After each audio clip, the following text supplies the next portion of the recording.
Welcome to Mapme. Let me show you how to create beautiful interactive maps with no coding. This is your Mapme editor. Let's start with the map overview. Adding a title, a description, and a logo.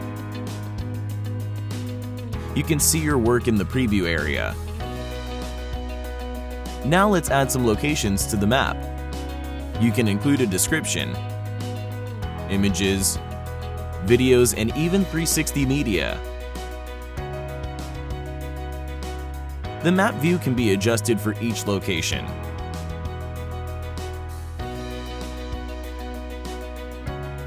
Let's add a few more locations.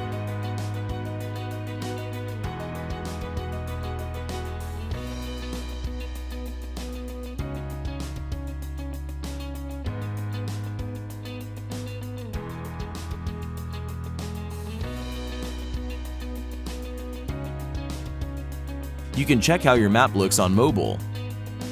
You can publish your map to embed in a website or share on social media.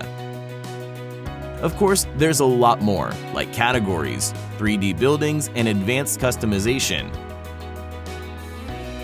Give it a try, and if you need help, ping us with the chat button.